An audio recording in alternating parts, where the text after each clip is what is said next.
I'm Sam Roberts of the New York Times, and welcome to the New York Times Close Up.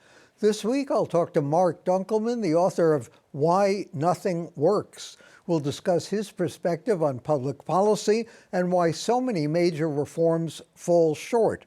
But first, after weeks of intense campaigning, growing tensions in the Democratic mayoral race, this week's debate brought the leading candidates face to face for the first time.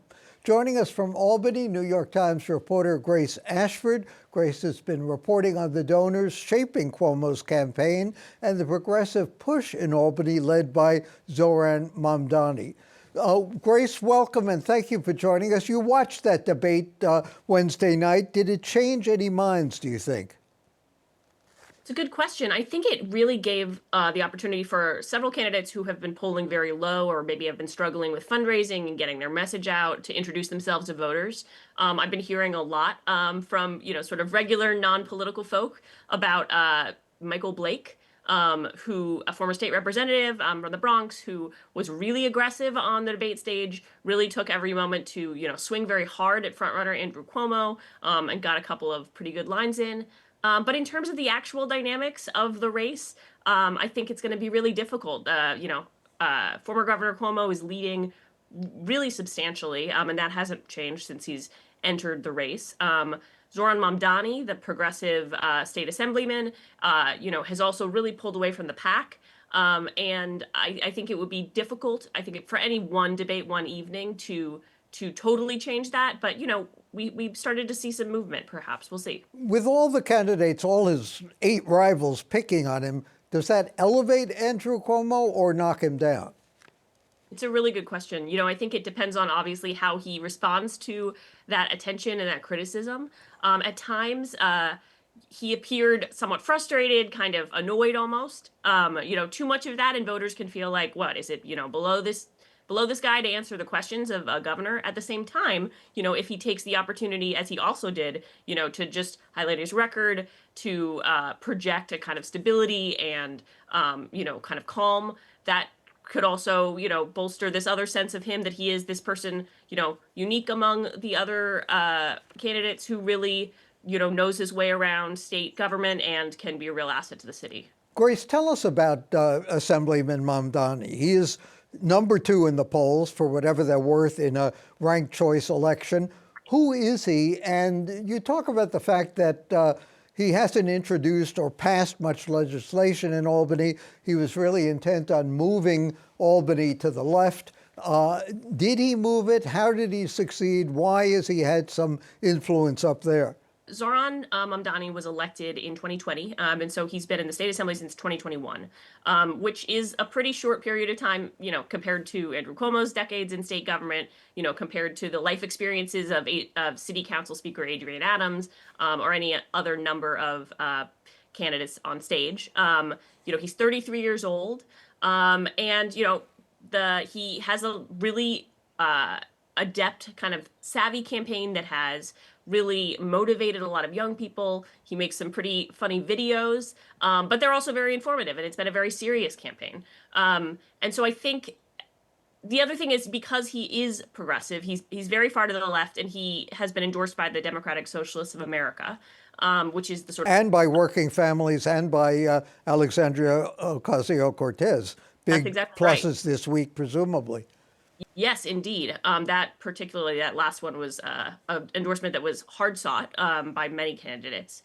But, because he has these far left views, he has, for example, been quite outspoken about, what he calls the genocide that's been taking place in Gaza. He's been a staunch critic of Israel, and, really pointing out starvation, deaths that have been happening, as opposed to exclusively or, kind of walking a more moderated tone, as a lot of other candidates have with the Israel-Palestine conflict. So I think a lot of people didn't expect him to be as successful or to have the kind of appeal that he has, because of his lack of experience, because of his kind of progressive lane. And this he has sort of shot to the bulls. He was very strong in fundraising early on. And this debate kind of showed us an opportunity to assess how he actually was offline, in a debate hall when faced with some pretty tough questions. And how do you think he did? I think he did okay. I think it's difficult to differentiate yourself in such a large field. And I think that is perhaps where he struggled the most. I think he didn't have any sort of major, you know, missteps. We did see, though, former Governor Cuomo really treating him as his, for perhaps good reason, as his number one rival. Former Governor Cuomo was really, staunch on the attack, keeping an eye on Mr. Mamdani. And toward the end, he was able to sort of pin him into a box, again, with regard to Israel. There was a question about where each candidate would take their first trip as mayor. Mr. Cuomo had said that he would go to Israel, and then he sort of turned it on Mr. Mamdani to ask, would you go to Israel? Which was not a question that he said yes to. So that was sort of an interesting moment. Mamdani has built his campaign on some fundamental premises. One, freeze rents, free buses, tax the rich. Are these things beyond the capacity, beyond the power of a mayor, though? Could he really accomplish any of that? Yeah, so this is a major point of debate up in Albany. So freezing the rent, freezing the rent for rent stabilized tenants, which is what he has said that he'd like to do, is technically within the power of the mayor, right? The mayor appoints people to the rent guidelines board, and they set the rent increases or freezes, whatever the case may be. Actually, former Mayor Bill de Blasio did freeze the rent at one point during his tenure. So theoretically, a mayor, Zoran Mamdani, could freeze the rent. However, for things like taxing the rich and free buses, both of those are controlled by the state, which Mr. Mamdani knows, having been in the state assembly. So and I think this really speaks to a lot more of his platform. These are things that would require massive, not only spending but also coordination, which is difficult. You've got to bring a lot of people on board to support your agenda. And he sort of says he's up to the task, and that the mayor has the biggest bully pulpit in the world, and that he would kind of marshal support for his ideas and help push others to support them, but it would be a pretty tall order. Adrienne Adams participated in the debate, of course, but Mayor Adams barely came up, or maybe didn't come up at all. How come? Well, he didn't come up on the debate stage because he is not running as a Democrat. He will be running as an independent. And so, to the extent that the candidates, want to differentiate themselves from him, we saw a few references. Speaker Adrienne Adams said that her biggest political regret was believing that Eric Adams could be a good mayor for New York City.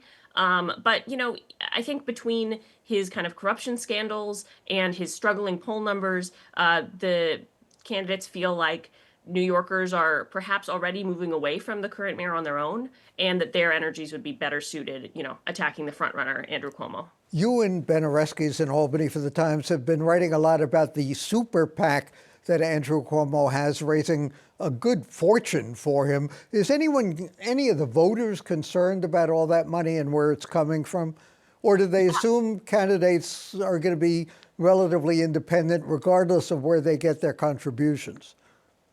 I don't know. I think the quality of political trust is perhaps not as strong as it used to be.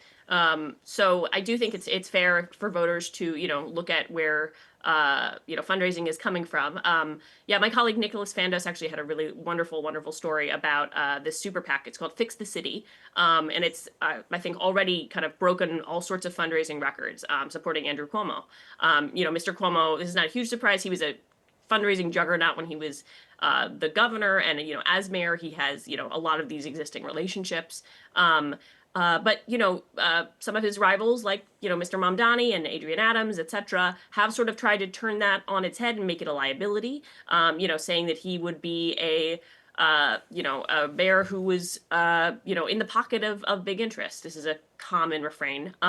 What is true is that he has, taken a lot of money, $1 million from DoorDash, which is an app, that delivers food. He was asked about it on the debate stage. He said that he will be completely independent, regardless of who gives him what. But, it's kind of going to be up to the voters to decide. A quick last question. Kathy Hochul, the governor, was Andrew Cuomo's lieutenant governor. How is Andrew Cuomo, if he becomes mayor, likely to get along with her? Yes, so this is a question that, Albany has been sort of buzzing about. Theoretically, they had a pretty good relationship, but Governor Hochul was, feeling, the sort of story goes that she felt somewhat sidelined, as lieutenant governors often do.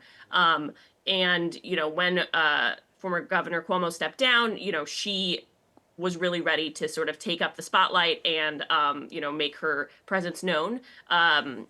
We shall see exactly, she has, in terms of how she will relate to him as mayor, Mr. Governor or Mr. Cuomo as governor had quite a reputation for, being a strong leader, really wielding the power of, Albany, and really exacting, whatever he was trying to get. He will not have that same power and that same leverage as mayor. In fact, he would be in the position of, sort of having to come and beg really for support from some of the same people that he used to corral and herd himself as governor. So that would be a pretty interesting dynamic that many up in Albany are eager to see. I'll bet they are.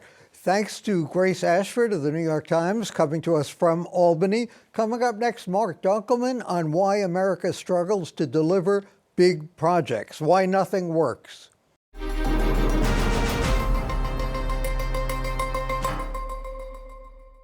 We're joined now by Mark Dunkelman, author of the new book, Why Nothing Works: Who Killed Progress and How to Bring It Back. In the book, he challenges conventional thinking about government intervention and offers a fresh perspective on why many ambitious reforms ultimately disappoint. Mark's also a fellow at Brown University's Watson Institute. Mark, a lot of this book focuses on Robert Moses and what he did in New York, his bulldozer diplomacy, if you will. Now, Moses used to like to say, if the ends don't justify the means, what does? Is that still a guiding principle of getting things done in New York? No. We've reacted to Moses and the terrific book that Robert Caro wrote, The Power Broker, which came out in 1974 and won the Pulitzer Prize. Progressives learned from that.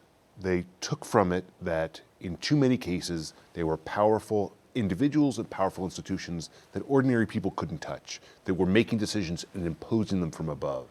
And so for 50 years, progressivism has really focused on trying to create institutions and checks that will make it so that Robert Moses can't plow through the South Bronx with everyone screaming no in the way that he did. And I mean, to a degree that I think progressives don't realize, we've succeeded. Like, it's very difficult to get things done now. Is it too difficult? Well, I think, yes. I think that what we want in most cases is for the people who were screaming no about the Cross Bronx to have their voice heard, to be able to influence the decision, to have voice. But we've now gotten to a point where even on projects where no one has an objection or no one has a substantive objection to the whole project, all the little things on the margins can kill it. So we've got Penn Station here in New York, which is the second most trafficked transit hub in the world. And Daniel Patrick Moynihan, as I'm sure you know, started talking about redoing Penn Station in the mid-1980s. And really nothing happened until Moynihan Station opened a few years ago. But a gestation period of decades to remake a transit hub that is more heavily trafficked than LaGuardia, Kennedy, and Newark combined, it's too long. And that's because of our reaction to Moses. Moynihan called it entropy, the physical force of, in effect, everything standing still. Is that what it's all about? Or is it an overreaction to Moses? And if it was, when do we sort of grow out of that? this is a classically American cycle where you have a moment where you feel as if nothing's getting done, that power is so diffused that you want to put it into the hands of someone who will do something responsible with it. That was what happened to the turn of the 20th century. We had all these big robber barons and trusts that were sort of plowing across America, and we wanted government to be more competent. So the progressives of that era empowered individuals like David Lilienthal, who ran the Tennessee Valley Authority, Robert Moses, George Marshall, who did the Marshall Plan. We wanted powerful, robust figures to do big things.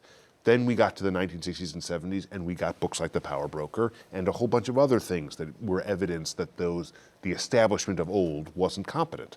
Vietnam, the protests outside the 1968 DNC in Chicago, Ralph Nader, Watergate. There are all sorts of evidence. So we have spent 50 years doing the opposite of what we'd done in the original progressive era, which is to say institutions are actually coercive. Let's bring them down to size. Let's create new avenues so that ordinary people can speak truth to power. That's sort of speaking truth to power has become the essence of progressivism over the course of the last 50 years. And I think we have gone too far in that. I think it's not that we And you are a progressive. I'm a progressive. Or consider yourself one. Yes, I think that these two ideas of wanting to push power up into big institutions so they can do big things and push power down so that the Robert Moses of the world can't abuse ordinary people, these have always been part of the progressive tradition, that they have become unbalanced at different times. During Moses' era, it was too Hamiltonian is the term that I would use, too much like Alexander Hamilton with centralized power.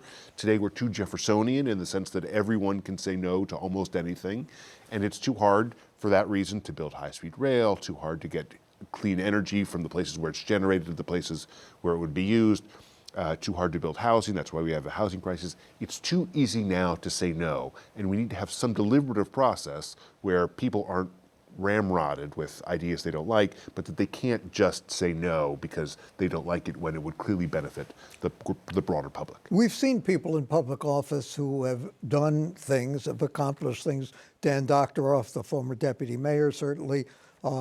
Peter Goldmark, when he was head of the Port Authority and worked in various administrations. But are people up to using that kind of power today?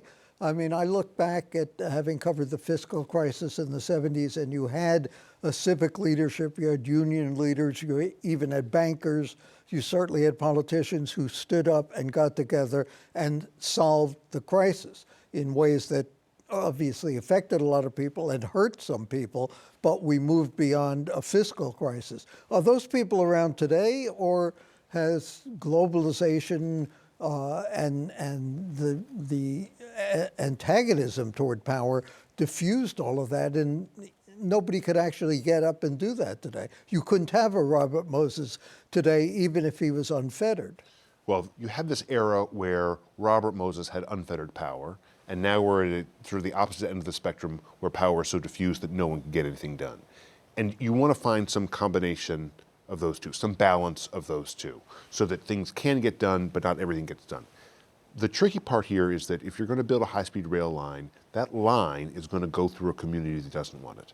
If you're going to build a clean energy transmission line, it's going to go near a neighborhood that doesn't want the buzz or doesn't want the electricity going through their particular neck of the woods. And if you're going to build housing, you're going to build it in neighborhoods that don't want to be affected. And you need to have a legitimate but expeditious process of saying, even though this hurts X, Y, and Z people, it benefits everyone. And we're going to balance these two things. In some cases, the proposal won't be worth the pain to the local community. In some cases, it will. What we have now, and your question is about the individuals, I think there are very competent individuals in America today. I mean, Dick Ravitch was alive for years and years and years after he saved New York in the 1970s, along with Peter Goldmark and others. But the circumstances had changed so that there were so many veto points that even great figures couldn't get things done. Interesting. How do we square this theory that it's progressives who have sort of blocked new projects with the Trump administration and deregulation, where they're saying, you know, hands off for government, let private industry, let the private sector do everything on its own? Well, the element that I think is interesting here is that we in the progressive movement generally view ourselves as being the party of government. We want government to work. We want it to do big things. The other party is the party of private enterprise, and they don't want government to do big things. If we are going to have government do big things, if government is going to succeed, it needs to be able to make decisions. So to the degree that we are the ones that have broken government, that's our fault. It's not to say that the right should be excused for the things that they've done, or conservatives or Republicans. But here, we've been screaming now for a decade about Trump. And what I'm trying to say is there's something that we have done over the course of the last 50 years by creating all these vetoes in the system that make it so that government can't perform. If we want government to do more, we need to make the government that we have work first. And how do we do that?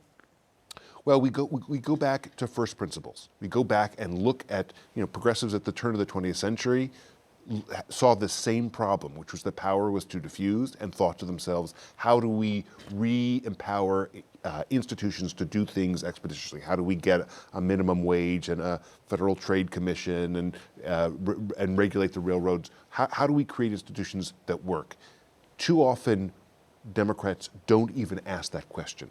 They say they want more government, or they say private industry is bad, without thinking, how would you make this institution work so that it can weigh the values for the whole society against the imposition on a small community? How do we do that? And we're just beginning to have that conversation. There are a whole series of conversations within progressivism today that I'm sure the Times will write about and cover, but talking about how we do imagine a series of institutions that can make expeditious decisions in a fair way. And as part of the problem, progressives, not to generalize, but a lot of progressives won't admit that some of the things that were terrifically well-intentioned did not work.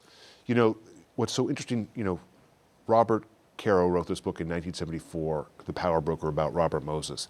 And people still say, if you want to understand power in New York, you have to read that book, as if the world that Robert Moses existed in still prevailed here.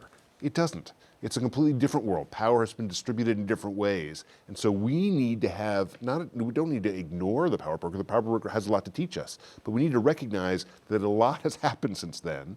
A whole series of new institutions have been created to stop Robert Moses from coming, and we need, or from a new Robert Moses from emerging, and we need, not Robert Moses, but we do need government to be able to make decisions about where housing is going to go, how electricity is going to be improved so we can get clean energy and address the climate, how we're going to get better transit and intercity rail. All of these things, like understanding how Robert Moses was a villain, as the power broker aims to do, does not get us to a place where we have a good system that's able to weigh competing priorities. And especially since Robert Moses, a number of things he had done were capricious and just sheer stubbornness on his part, including not moving part of the Cross Bronx Expressway to save some housing. How do you get progressives to move in that direction? Are we seeing some of that now in the Adams administration's City of Yes and rezoning to permit more affordable housing and density in neighborhoods that really don't want it? We're seeing some local public officials embracing that. That's exactly right. There was going to be a counter-reaction to the fact that the desire to preserve neighborhoods, to ensure that neighborhoods could veto projects, that was going to create such a lack of supply that rents were going to go up, that mortgages were going to go up. It was going to be, it was a natural reaction eventually that politicians would wake up and say, I have constituents who are really angry about their rent going up, and I'm going to provide more supply. We're going to come to that.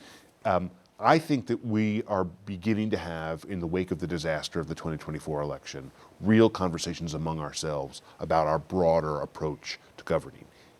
It cannot be that the party of government, which is what the Democrats are, is a party that says government power is always oppressive.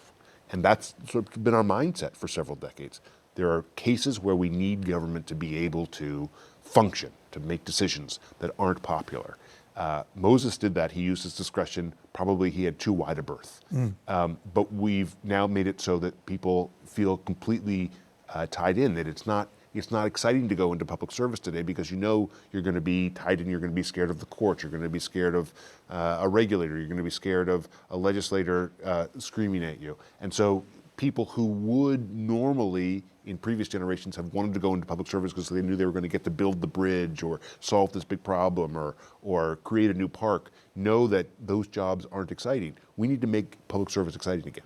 If we have too many regulations and we are over-regulated, then can you make an argument that the Trump administration is doing something positive by deregulating and, in effect, by stripping government departments of their ability to regulate just by layoffs and things like that? The Trump administration is decimating the bureaucracy without actually eliminating the regulations that those bureaucrats helped people to navigate. The notion here, we've conflated the establishment of old, which was Robert Moses, which was these powerful figures who could do what they wanted to do and exercise their discretion, with the bureaucracy that has been built to stop them from doing too much, doing bad things. The establishment and the bureaucracy are two different things. The bureaucracy was there to make sure that to the degree that communities wanted to do things, there were experts who could walk them through the process. The process was too complicated, but it was too. What Trump has done is he has destroyed and decimated the bureaucracy. But all those steps that people need to check before they can do big things, those remain. It's just that he's taken the people that ushered projects through out of the business. So it's not that people don't have to do environmental impact statements now. It's not that they don't have to consider this. It's not that they can just plow through historical preservation statutes or a whole variety of other environmental and other regulations. Those things still exist, and there's still rights to sue, and there's still litigation to happen. Like, that will all continue to be a barrier to getting projects done. It's just that Trump and Elon Musk and Doge have made it much harder to do. They've done exactly the opposite of what we needed. A very hypothetical question. Where would Jefferson and Hamilton be today on this issue? Would they still not budge on their basic beliefs? I think that they had different fears. Right? Hamilton was desperately fear of chaos, and Jefferson was desperately fear of a monarch, of a star chamber that was going to do damage. And I think that they would remain committed to those fears and be reacting to that. So these are the Jeffersonian and the Hamiltonian ideas and fears are in the hearts and minds of every progressive today still, and we just need to find a better balance between them. Fair enough. Mark Dunkelman, the book is Why Nothing Works, Who Killed Progress and How to Bring It Back. Thank you for joining us. And that's it for this edition of Close Up for the New York Times and CUNY TV. I'm Sam Roberts. And don't forget to download the CUNY TV app. You can catch our program weekly on the go, anytime, anywhere.